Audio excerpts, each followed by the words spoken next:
आज तक रेडियो सुनता है सारा जहां।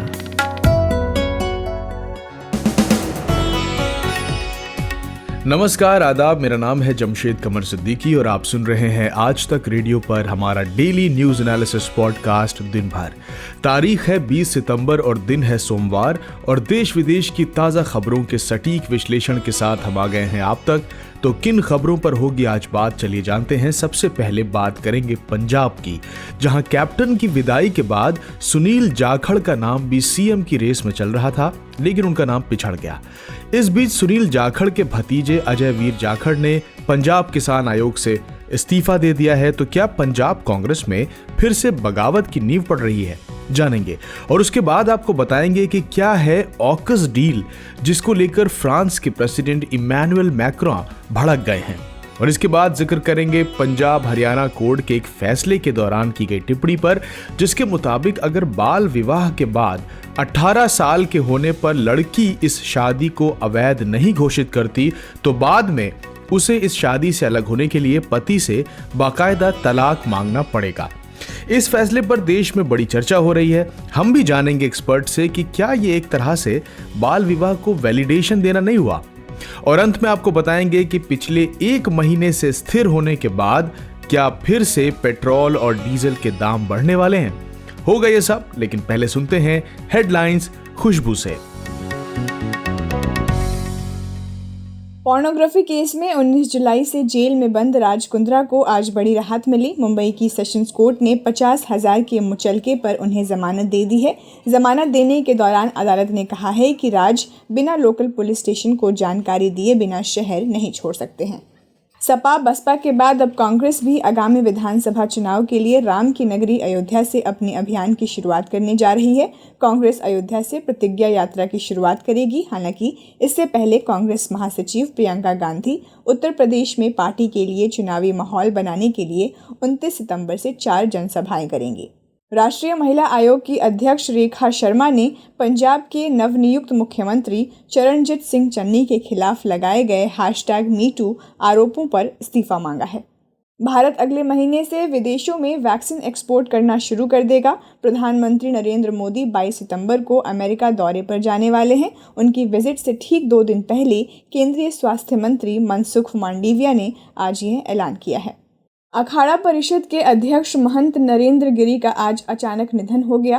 प्रयागराज के बाघंबरी मठ में संदिग्ध हालात में उनकी मौत हुई। अब तक उनकी मौत की वजह की कोई ठोस जानकारी सामने नहीं आई है। महंत नरेंद्र गिरी सनातन परंपरा के सभी 13 अखाड़ों के परिषद के अध्यक्ष थे। तमिलनाडु सरकार ने फैसला किया है कि सरकारी स्कूल के छात्रों के लिए प्रोफेशनल कोर्सेज की फीस का भुगतान करेगी। इसे लेकर एक नया कानून पारित करते हुए डीएमके सरकार ने राज्य सरकार के स्कूलों में 6वीं से 8वीं तक पढ़ाने वाले छात्रों के लिए इंजीनियरिंग प्रवेश में 7.5% कोटा निर्धारित किया है। फाइजर बायोएनटेक ने आज क्लिनिकल ट्रायल के नतीजों के आधार पर कहा है कि फाइजर की वैक्सीन 5 से 11 साल के बच्चों के लिए सुरक्षित है। ये वैक्सीन इस उम्र के बच्चों के लिए इम्यूनिटी पर भी प्रभावी है। कंपनी ने कहा कि उन्होंने इसके अप्रूवल के लिए आवेदन किया हुआ है और उम्मीद है कि जल्द ही रेगुलेटरी बॉडी अप्रूवल दे देगी। तालिबान ने अफगानिस्तान जेल में बंद कुख्यात आतंकी तालिबान एजाज अहंगर को रिहा कर दिया है। तालिबान के इस कदम के बाद भारतीय एजेंसियां अलर्ट पर हैं। एजाज भारत के लिए बड़ा खतरा बताया जा रहा है। रशिया की पॉम यूनिवर्सिटी में आज फायरिंग हुई। इस घटना में 8 छात्रों की मौत हो गई है, जबकि 6 घायल हो गए हैं। शूटर को सुरक्षा बलों ने मार गिराया है। और इंडियन प्रीमियर लीग के 14वें सीजन का 31वां मुकाबला आज रॉयल चैलेंजर्स बेंगलुरु और कोलकाता नाइट राइडर्स के बीच खेला जाएगा। दोनों टीम के बीच ये मैच अबू धाबी के शेख जायद स्टेडियम में होगा। इस सीजन में दूसरी बार ये टीमें आमने सामने होंगी। दिन भर की शुरुआत में चलते हैं पंजाब, जहां सत्तारूढ़ कांग्रेस के अंदर सियासी उठापटक खत्म होने का नाम नहीं ले रही।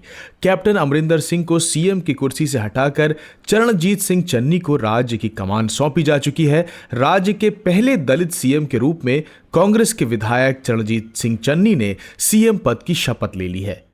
नए सीएम के ऐलान के बाद हाईकमान को लग रहा था कि मामला निपट गया है, लेकिन ऐसा होता दिख नहीं रहा है और पंजाब कांग्रेस में कलह के स्वर अब भी साफ साफ सुनाई पड़ रहे हैं।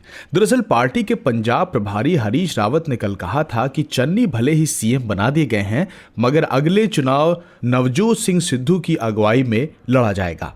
इस पर पंजाब कांग्रेस के पूर्व अध्यक्ष सुनील जाखड़ ने सवाल खड़े कर दिए।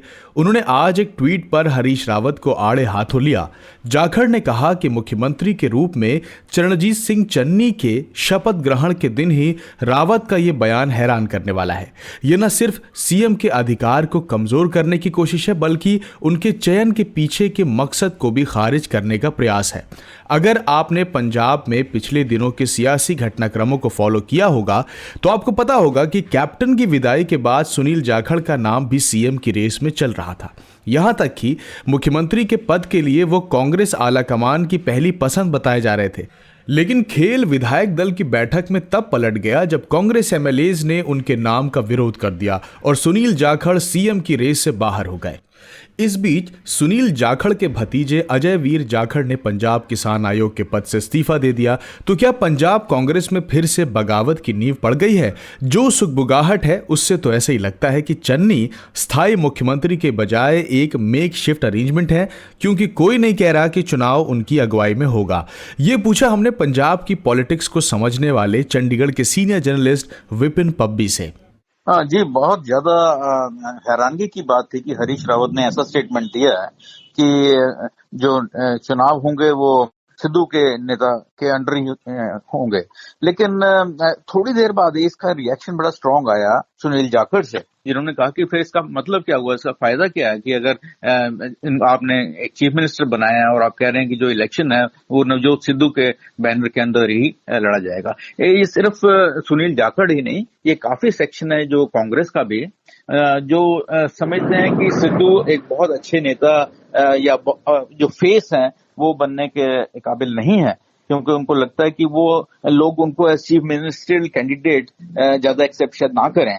तो ये रीजन हो सकता है कि सुनील जाखड़ ने एकदम उसको रिएक्ट किया और उस चीज को के ऊपर पर्दा डालने के लिए सुरजेवाला ने एक बयान दिया, जिसके अंदर उन्होंने और किसी को नहीं, मीडिया को ब्लेम कर दिया कि मीडिया जो है तोड़ मरोड़ कर कुछ दे रही है और एक्चुअली जो है वो दोनों ही कैंपेन को लीड करेंगे।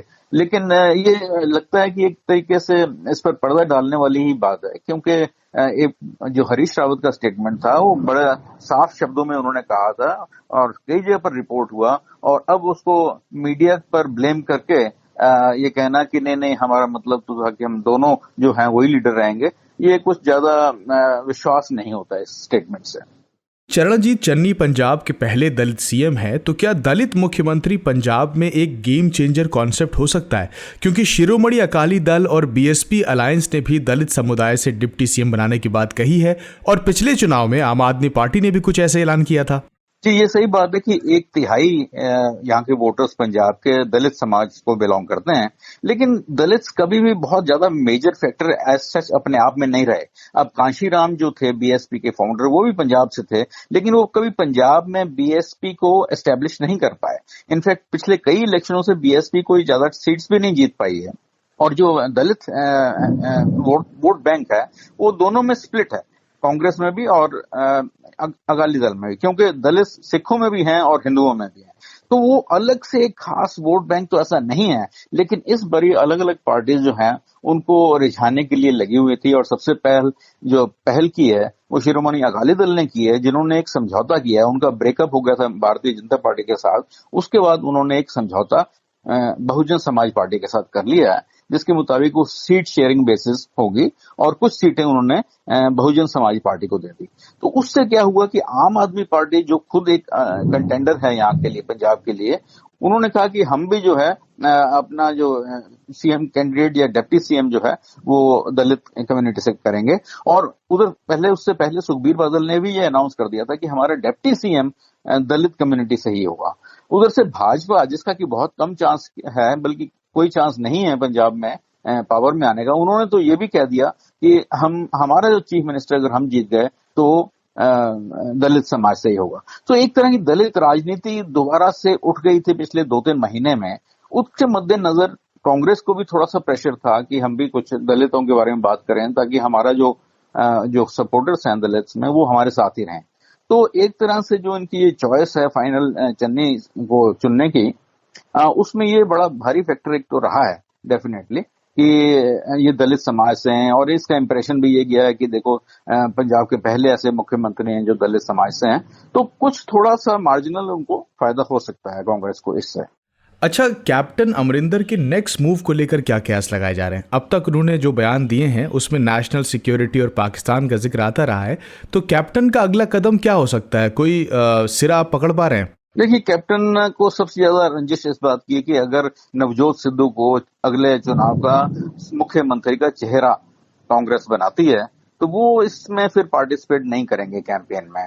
अगर तो वो कहते हैं कि एक कलेक्टिव लीडरशिप में हम कंटेस्ट करेंगे तो भी ठीक है, या कि इलेक्शंस के बाद क्या होगा उसमें भी वो उसका हिस्सा ले सकते हैं। लेकिन अगर कांग्रेस ने जैसा आज कहा कि पहले तो कहा हरीश रावत ने कि नवजोत सिद्धू ही होंगे, और फिर दूसरे बाद सुरजेवाला ने कहा कि नहीं ये दोनों होंगे, उससे ये लगता है कि कैप्टन अमरिंदर सिंह अपने आप को इस इलेक्शन कैंपेन से दूर रखेंगे। वो इनके स्वेरिंग इन सेरेमनी में भी नहीं गए, और उसके बाद भी जो उनके बयान हैं वो बहुत ज्यादा फेवर में नहीं है। हालांकि उन्होंने कांग्रेचुलेट जरूर किया था चन्नी को, लेकिन वो अगर उनको लगेगा कि मुख्यमंत्री अगले मुख्यमंत्री का चेहरा में नवजोत सिद्धू का पॉसिबिलिटी भी है, तो फिर वो कैंपेन में तो कम से कम पार्टिसिपेट नहीं करें। विपिन जी, एक आखिरी सवाल यह है कि इस पूरे प्रकरण को जिस तरह से हैंडल किया कांग्रेस आलाकमान ने, इससे क्या मैसेज गया है? क्या ये कहना सही होगा कि कांग्रेस हाईकमान अरसे बाद कोई मजबूत फैसला लेते हुए दिखी है? मेरा ख्याल है कि नहीं, बल्कि मेरे को तो वो बड़ा कंफ्यूज्ड लग रहे हैं, क्योंकि पहले तो काफी देर तक ये डिसाइड ही नहीं कर पाए कि कैप्टन अमरिंदर सिंह को जाना है या नहीं जाना है। बाद में जब उन्होंने इस्तीफा दे दिया तब भी नहीं उनको समझ में आया कि हम अब किसको मुख्यमंत्री बनाएं। 4-5 नाम आए, और उसके बाद बड़े 11th आवर के ऊपर उन्होंने फिर फाइनली इनको सिलेक्ट किया है, चन्नी को। उसी तरह से जब मामला आया डिप्टी सीएम का, तो उसमें भी यही हुआ कि पहले 2 और नाम आए कि ये बनेंगे डिप्टी चीफ मिनिस्टर, और बल्कि लड्डू वड्डू भी बन गए, जैसे सुखजिंदर सिंह रंधावा ने भी बांट दिए थे, उनके सपोर्टर्स ने बांध दिए थे कि शायद वो चीफ मिनिस्टर बन जाएं। वैसे ही डिप्टी चीफ मिनिस्टर के टाइम पे ब्रह्म महिंद्रा का फॉर इंस्टेंस नाम आ रहा था काफी, लेकिन अंत में सोनी को दे दिया गया, वो पोस्ट दे दी गई, दोनों में से एक पोस्ट उनको दी गई। तो इसलिए थोड़ा सा कंफ्यूज सा उनका आ रहा है, कोई बहुत ऐसे नहीं आ रही, बल्कि ये आ रहा है कि शायद कि वो कांग्रेस हाईकमांड सिद्धू के प्रेशर में ज्यादा आकर ये सब कुछ कर रहा है। हमसे बात करने का बहुत बहुत शुक्रिया विपिन पब्बी।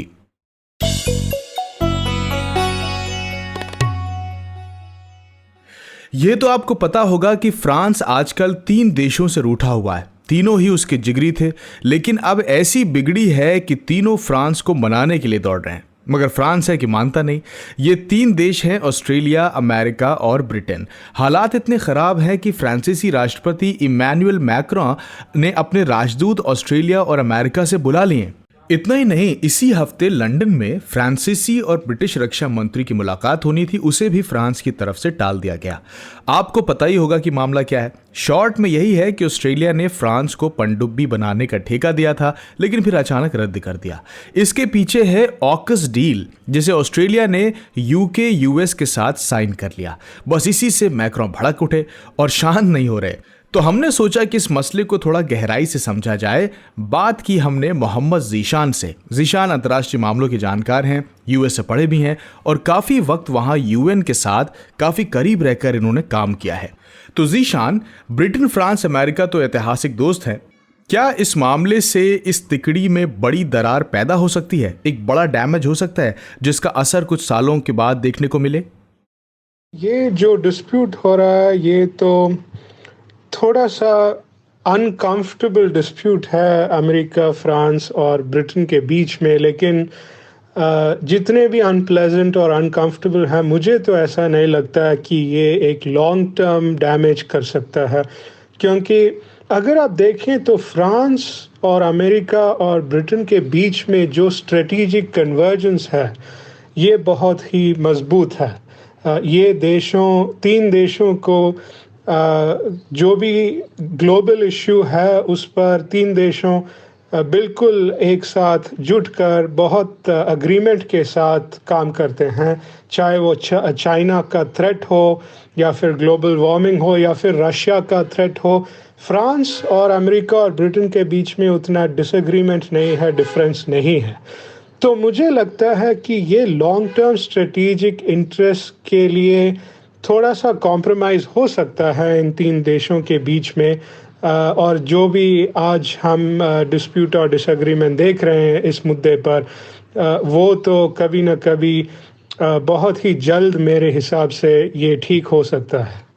ज़ीशान, ऑकस समझौता साउथ चाइना सी में चीन के डोमिनेंस को कैसे चैलेंज कर सकता है? ये ऑकस का अग्रीमेंट मेरे हिसाब से इसीलिए हुआ है क्योंकि कुछ महीनों से ही कुछ सालों से ही मेरे हिसाब से ऑस्ट्रेलिया और चीन के बीच में बहुत ज़्यादा टेंशन और डिस्प्यूट चालू है। ट्रेड रिलेशंस पर बहुत सारा डिस्प्यूट चालू है और इसी के कारण कई महीनों से ऑस्ट्रेलिया चाइनीज़ इश्यूज़ पर ज़्यादातर वोकली बात कर रहे हैं, चाहे वो ताइवान हो या हांगकांग हो या शिनजियांग हो।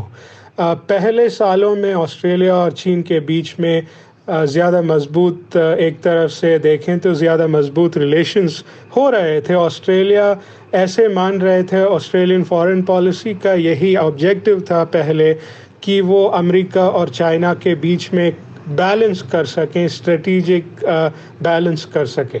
लेकिन आज का मामला ऐसा नहीं है। आज का सिचुएशन ऐसा है कि ऑस्ट्रेलिया चाइना को एक थ्रेट मानते हैं, स्ट्रेटेजिक थ्रेट मानते हैं, और इसी के कारण अमेरिका और ऑस्ट्रेलिया के बीच में ज़्यादातर स्ट्रेटेजिक इंटरेस्ट पर कन्वर्जेंस हुए हैं और इसीलिए उनको ये सबमरीन डील मिला है।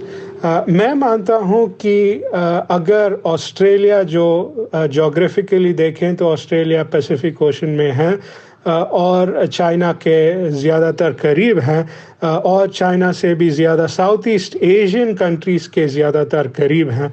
तो अगर अमेरिका और ऑस्ट्रेलियन बेस के बेसिस और एयर बेसिस और मिलिट्री बेसिस को अगर वो ठीक तरह से कोलैबोरेशन करके उसको इस्तेमाल करें तो ये बहुत ज़्यादा प्रॉब्लम हो सकता है, चैलेंज हो सकता है चाइना को साउथ चाइना सी में, क्योंकि चाइना साउथ चाइना सी को मिलिटराइजेशन करने की कोशिश कर रहे हैं। ज़ीशान, एक आखिरी सवाल ये है, क्या फ्रांस की अमेरिका ऑस्ट्रेलिया से नाराज़गी में भारत के लिए कोई संभावनाएं हैं, व्यापारिक या डिप्लोमेटिक, किसी भी तरह की कोई संभावना आपको दिखती है? मेरे हिसाब से भारत को ये जो झगड़ा हो रहे हैं अमेरिका, फ्रांस और ऑस्ट्रेलिया के बीच में, मेरे हिसाब से भारत इसको टेम्पररी मानना चाहिए, इसको परमानेंसी या इसको ज़्यादातर इम्पोर्टेंस नहीं देना चाहिए, क्योंकि जैसे मैंने कहा था इन तीन देशों के बीच में भी ज़्यादातर स्ट्रेटेजिक कन्वर्जेंस है, उतना डिफरेंस नहीं है चाइना पर या फिर रशिया पर, ऐसा स्ट्रेटेजिक थ्रेट पर। तो भारत को इसको परमानेंट नहीं मानना चाहिए और भारत को इसको ऐसा रिएक्शन देना चाहिए कि तीनों देशों के साथ भारत को ज़्यादातर स्ट्रेटेजिक कोलैबोरेशन करना चाहिए, डिफेंस कोलैबोरेशन करना चाहिए। भारत के हिसाब से पहले भी जब भारत ने राफेल एयरक्राफ्ट का डील किए थे फ्रांस के साथ, तो उस वक्त भी अमेरिका को थोड़ा सा तकलीफ़ हुआ था, क्योंकि अमेरिका भी मान रहा था कि उनका जो एयरक्राफ्ट था, अमेरिकन एयरक्राफ्ट को भारत के साथ डील करने की कोशिश कर रहे थे, लेकिन भारत ने ऐसा माना कि राफेल एयरक्राफ्ट भारत की जो इंटरेस्ट है इसके लिए ज़्यादातर ठीक रहेगा, तो इसीलिए भारत ने फ्रांस के साथ राफेल एयरक्राफ्ट का डील किया था। तो ऐसा जो डिफरेंसेस होते हैं ये मिलिट्री आर्म्स मार्केट में और मिलिट्री इंपोर्ट मार्केट में कंपटीशन हो सकता है और स्ट्रेटेजिक एलाइज के बीच में भी ऐसा कंपटीशन हो सकता है। तो ये ऐसा कभी कभी बन जाता है, लेकिन इसका कोई लॉन्ग टर्म इम्पोर्टेंस नहीं है मेरे हिसाब से। हमसे बात करने का बहुत बहुत शुक्रिया ज़ीशान। और अब बात करते हैं Punjab and Haryana high court के कथन की, जिसके बारे में जबरदस्त सुगबुगाहट हो रही है। कहा यह गया कि अगर किसी लड़की की शादी 18 साल की उम्र से पहले होती है, यानी उसका बाल विवाह होता है, और 18 साल की उम्र में उस लड़की ने शादी को अमान्य घोषित नहीं किया, तो उसके बाद अलग होने के लिए उसे लड़के से बाकायदा तलाक लेनी होगी। जज जस्टिस रितु बाहरी और जज जस्टिस अरुणा मोंगा की खंडपीठ ने एक मामले में फैसला सुनाते हुए कहा कि चूंकि पत्नी शादी के वक्त 17 साल 6 महीने और 8 दिन की थी और उसने शादी को अमान्य घोषित करने के लिए कोई याचिका दायर नहीं की थी, ऐसे में हिंदू विवाह अधिनियम 1955 की धारा 13B के तहत तलाक के लिए याचिका दायर होने पर अलगाव की परमिशन दी जानी चाहिए थी। ये तो हो गई पंजाब एंड हरियाणा हाईकोर्ट की बात। अब आपको बताते हैं राजस्थान में बाल विवाह के रजिस्ट्रेशन पर बढ़ते विवाद के बारे में। वहां पर मसला ये है कि बीते शुक्रवार राजस्थान सरकार ने एक कानून पास किया। ये कानून बाल विवाह के रजिस्ट्रेशन से जुड़ा हुआ था। इस कानून के तहत अब राजस्थान में बाल विवाह का भी रजिस्ट्रेशन कराया जा सकेगा। विधानसभा में तो विरोध हुआ ही था और अब कानूनी चुनौती भी मिलने वाली है। National commission for protection of child rights यानी कि NCPCR के अध्यक्ष प्रियंक कानूनगो का कहना है कि वो राजस्थान के इस कानून का विरोध करेंगे। उनके मुताबिक सरकार का यह कानून चाइल्ड मैरिज एक्ट और पॉक्सो एक्ट का उल्लंघन करता है। तो अब इस संशोधन को लेकर सुप्रीम कोर्ट में एक याचिका दायर की गई है। याचिका में भारत सरकार के कैबिनेट सचिव, राजस्थान सरकार और राष्ट्रीय बाल अधिकार संरक्षण आयोग को पक्षकार बनाते हुए जल्द सुनवाई की मांग की गई है। अब सवाल यह है कि क्या कोर्ट का यह कथन बाल विवाह को एक तरह की वैलिडेशन देना नहीं हुआ? ये जानने के लिए हमने बात की अनूप यादव से, जो चाइल्ड राइट प्रोटेक्शन एक्टिविस्ट के तौर पर बीते 1 दशक से भी ज्यादा वक्त से काम कर रहे हैं और गंगोत्री शिशु गृह नाम की एक NGO के सचिव हैं। जमशेद जी, देखिए, इसमें तो मेरा मानना ये है कि आप ये जो डिसीजन दिया है कोर्ट ने, उससे तो ये होता है कि किसी गलत चीज को हम एक वैध रूप में मान्यता दे रहे हैं इसको, क्योंकि इससे इन तरह के लोगों को बढ़ावा और प्रेरणा मिलेगी कि आप किसी भी गलत काम को करके आप कुछ समय बाद उसको वैलिड करा सकते हो, उसको गैर कानूनी चीज को आप कानूनी रूप में जामा पहना सकते हो इसको आप। इससे जो है लड़कियों के साथ और ज्यादा अत्याचार बढ़ेगा और जो है समाज में और निरंतर बढ़ती जाएगी इस तरह के केसेस को लेकर के। जबकि भारत सरकार में हमारे काफी प्रयास किए जा रहे हैं। एक तरफ तो सरकार ये बोलती है कि बच्चों को, लड़कियों को शिक्षित किया जाए, उनकी शादी इस तरह के 18 साल के बाद करनी चाहिए, और आप इस तरह का एक आदेश पारित करते हो, कोर्ट में जजमेंट दे देते हो, और इससे लड़कियों को और ज्यादा उनके साथ जो हिंसा बढ़ेगी और उनके अत्याचार और बढ़ते जाएंगे। तो सुप्रीम कोर्ट इन बातों को ध्यान में रख के मेरे हिसाब से एक अच्छा निर्णय देगा कि 18 साल की जो मान्यता दी गई है उसको वैलिड रखा जाए, ना कि इस तरह की चीजों को बढ़ावा दिया जाए, इस तरह के ऑर्डर को मान्यता दे करके। हमने अनूप जी से यह भी पूछा कि क्या गरीबी और अशिक्षा ही चाइल्ड मैरिज का कारण है या कोई और कारण भी है। इस पर उन्होंने इन दोनों के अलावा एक वजह अपनी जाति के संरक्षण का भाव भी बताया। सुनिए। सबसे बड़ा रीजन इसमें ये है कि पैसों के अभाव के कारण जो है इस तरह के बाल विवाह ज्यादा होते हैं, और दूसरी चीज है अशिक्षा का। अशिक्षित होने के कारण भी लोग इसमें ज्यादा करते हैं कि बाल विवाह की ओर प्रेरित होते हैं। तो तीसरा सबसे बड़ा कारण मेरी समझ में जो आता है, लोग अपनी जाति को सुरक्षित रखने के लिए भी इस तरह के बाल विवाह को प्रोत्साहन देते हैं। उसमें उन लोगों का मानना ये होता है कि अगर कोई मेरी बेटी की शादी होती है, बाल विवाह कर भी देते हैं, तो उसमें अगर कोई दशकवास हो जाता है, लड़की अलग हो जाती है, तो उसको समाज से मान्यता मिलेगी, उसको हम अपने घर में रख सकते हैं, परिवार में रह सकते हैं, और इस तरह की चीजों को हम कर सकते हैं। उनको ये मानना होता है 18 साल के ऊपर लड़कियां बड़ी होने लगती हैं, तो वो अपने मर्जी मन मुताबिक शादी कर ले, अपनी जात में शादी ना करके दूसरी तरफ प्रभावित होंगे। तो ये कुछ ऐसे फैक्टर्स है जिसकी वजह से अभी भी लोग इस पे हैं, क्योंकि इंडिया में पहले चाइल्ड मैरिज काफी ज्यादा होते थे। किसी चीज को जो लंबे समय से हमारे समाज में चली आ रही है, उसको खत्म करने के लिए उसको करने में थोड़ा टाइम लगता है, टाइम टेकिंग प्रोसेस होती है। तो इसमें अब हमारा यूपी स्टेट में देख लिया, अब इस समय रेशियो हमारा 6.4% ही रह गया यूपी में खाली रेशियो, जो अब पहले जो 11% था। तो घटता जा रहा सभी स्टेट्स में। कुछ स्टेट ऐसे हैं जहां पर अभी भी रेशियो बढ़ा हुआ, जैसे हरियाणा है, तमिलनाडु है, मणिपुर है। इन स्टेट्स में अभी भी थोड़ा रेशियो बढ़ा हुआ है। काफी अच्छे सुधार किए गए हैं और पूरे देश में इसका अच्छा प्रभाव निकलकर सामने आ रहा है। आज तक रेडियो से बात करने का बहुत बहुत शुक्रिया अनूप यादव।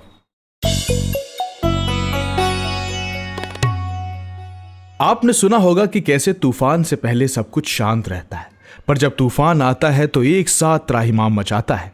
अब पेट्रोल डीजल के दाम को ही ले लीजिए, भले ही भारत में पिछले एक महीने से ये दाम ज्यों के त्यों हैं, इसे एक राहत भरी खबर के तौर पर ही देखा जा रहा था। पर क्या ये शांति तूफान से पहले की शांति है? लग तो वैसा ही रहा है, क्योंकि इंटरनेशनल मार्केट में तो पेट्रोल डीजल के दाम गगनचुंबी होते जा रहे हैं। 3 लीटर प्रति बैरल दाम बढ़ चुके हैं। महीना भर पहले जो रेट $69.03 था, वो लंबी छलांग लगाकर $75.5 प्रति बैरल के आसपास हो गया है। भारत के लिए ये खास तौर पर चिंता की बात है। तो अब सवाल ये है कि अंतर्राष्ट्रीय मार्केट के दाम का भारत पर क्या असर पड़ने वाला है? क्या यहां पर भी आने वाले समय में पेट्रोल डीजल के दाम बढ़ने वाले हैं? ये पूछा मैंने इंडिया टुडे हिंदी में एसोसिएट एडिटर और फाइनेंशियल खबरों पर नजर रखने वाले शुभम शंखधर से। जी बिल्कुल, पेट्रोल डीजल की कीमतों में इजाफे के पूरे संकेत हैं, पूरे आसार हैं, क्योंकि ब्रेंट की कीमतें अगर आप देखें तो ब्रेंट ऑयल जो कच्चा तेल है उसकी कीमतें बीते एक महीने में करीब करीब 8 से 9% बढ़ी हैं। पिछले महीने अगर आप देखें तो क्रूड का जो दाम था वो $69 के आसपास था, जो अब बढ़कर करीब $75 प्रति बैरल के आसपास पहुंच गए। हालांकि आज कारोबारी सत्र में कीमतों में करीब 1 से 1.5% की गिरावट देखने को मिल रही, लेकिन कल के कारोबारी सत्र में करीब 3% का इजाफा था। अगर 1-2 दिन का हम मूवमेंट छोड़ भी दें, अगर पीछे एक महीने की बात करें तो $69 से $75 यानी करीब ये $6 का जो तेजी है, जो करीब अगर परसेंटेज में देखें तो 9% की तेजी है। ये ज़रूर एक संकेत है कि बाजार में भारत में पेट्रोल डीजल की कीमतें बढ़ सकती हैं। वो इसलिए बढ़ सकती हैं क्योंकि आप पेट्रोल डीजल जो हम और आप कंज्यूम कर रहे हैं इसको 3 जगह तोड़कर देख सकते हैं। पहला हिस्सा है कच्चे तेल का जो रॉ मटेरियल है, दूसरा हिस्सा है सरकार की ओर से लगाए जाने वाले टैक्सेस का, चाहे वो स्टेट गवर्नमेंट हो चाहे वो सेंट्रल गवर्नमेंट हो, और तीसरा हिस्सा जो है वो बेसिकली चार्जेस का, रिफाइनरी मार्जिन्स का और इन सब चीज़ों का आप देख सकते हैं। अब अगर सरकारें टैक्स नहीं घटाती हैं और जो आप कच्चा माल जिसे कह सकते हैं, रॉ मटेरियल जिसे कह सकते हैं, जो कच्चा तेल है वो अगर 9% बढ़ जाता है और टैक्स चेंज नहीं होता है, रिफाइनिंग मार्जिन और कमीशंस अगर चेंज नहीं होते हैं, तो निश्चित तौर पर आप और हम महंगा पेट्रोल और डीजल बिल्कुल देखेंगे और आने वाले दिनों में कीमतों में एक बार फिर से हम इजाफा देख सकते हैं। शुभम जी, कुछ दिन पहले जीएसटी काउंसिल की बैठक हुई थी जिसमें पेट्रोल डीजल को जीएसटी के दायरे में लाने की बात को खारिज कर दिया गया था। अब अगर पेट्रोल डीजल के दाम बढ़ते हैं तो क्या उसके पीछे ये भी एक फैक्टर होने वाला है? क्योंकि कंपनियां टैक्स रिलीफ उम्मीद कर रही थी, पर राहत न मिल पाने पर क्या उन्हें डीजल पेट्रोल का दाम बढ़ाने पड़ेंगे? जी, आपका जो दूसरा सवाल है कि जीएसटी काउंसिल की बैठक में अभी हाल में जो चर्चा हुई उसमें क्यों ऐसी बात आई कि पेट्रोल डीजल को जीएसटी के दायरे में नहीं लाया जा सकता, तो ये बात बिल्कुल स्वाभाविक है कि ना तो अभी वो परिस्थिति है और ना ही अभी सरकारें या राज्य सरकार या केंद्र सरकार उस तरह तैयार हैं। इस राह में रोड़े भी कई बड़े हैं। पहले हम ये बात करते हैं कि इस समय सरकार इस स्थिति में क्यों नहीं है। तो उसका सबसे बड़ा कारण जो है वो ये है कि आप देखें तो बहुत सारे राज्यों के, अधिकांश राज्यों के, बड़े राज्यों के जो रेवेन्यू है उनका जो मुख्य सोर्स है वो एक कहीं ना कहीं पेट्रोल है, यानी कि जो उनके टैक्स कलेक्शन का एक जो बड़ा पाई है वो कहीं ना कहीं पेट्रोल और डीजल से है। केंद्र सरकार की बात करें तो वहां भी पेट्रोल डीजल से सरकार लगातार बहुत मोटा टैक्स ले रही है, और वो टैक्स इसलिए ले रही है कि जो इस समय अगर आप देखें तो कोविड वाला साल जो पिछला साल था या कोविड के बाद का जो साल है, इसमें जो ओवरऑल टैक्स रेवेन्यू है, चाहे वो कॉर्पोरेट टैक्स हो चाहे वो और तरह के टैक्सेस हो, वो घटे हैं। तो जब वो टैक्सेस घटे हैं तो उनकी भरपाई कहीं ना कहीं सरकार को करनी है, और इसीलिए पेट्रोल डीजल पे कच्चे तेल की कीमतें हमने देखी। एक टाइम ऐसा आया कि ब्रेंट क्रूड बिल्कुल 0 तक चला गया और बहुत सस्ता हो गया, 30 के नीचे काफ़ी लंबे समय रहा, लेकिन उसके बाद भी हमारे यहाँ पेट्रोल डीजल बहुत सस्ता नहीं हुआ क्योंकि सरकार ने उस गिरावट का फ़ायदा उठाया, पूरा फ़ायदा उठाया और वहाँ पर टैक्सेस इतने बढ़ा दिए जिससे कि उनकी किटी, जो टैक्स की किटी है, उसमें कुछ पैसा आ सके। और जगह से टैक्स रेवेन्यू हिट हुए थे तो इसकी भरपाई इससे की गई।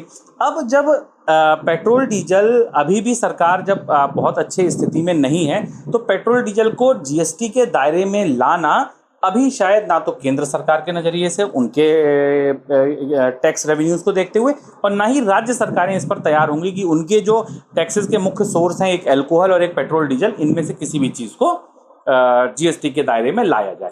अब दूसरी बात कि इस राह में एक बड़ा रोड़ा क्या है, तो इस राह में एक जो बड़ा रोड़ा है वो ये है कि पेट्रोल डीजल का जो कंजम्पशन है वो बहुत ज़्यादा है। अगर आप बिजनेसेस में देखिए, अगर आप नॉर्मल लेवल पर देखिए तो कंजम्पशन बहुत ज़्यादा है। बिजनेस में हम जो भी चीज़ इस्तेमाल करते हैं बिजनेस के लिए, उसका इनपुट टैक्स क्रेडिट कंपनी लेती हैं, बिजनेसमैन लेते हैं। तो वो इनपुट टैक्स क्रेडिट इस पेट्रोल डीजल पर कैसे दिया जाएगा, उसकी व्यवस्था क्या होगी? तो ये कई ऐसे अहम मुद्दे हैं जो हमें देखने होंगे और उसके बाद ही पेट्रोल डीजल को जीएसटी के दायरे में लाया जा सकेगा। और इसीलिए स्पष्ट रूप से सरकार ने कह दिया कि अभी फिलहाल कोई योजना नहीं है और अभी भी ऐसा कोई विचार नहीं हो रहा है।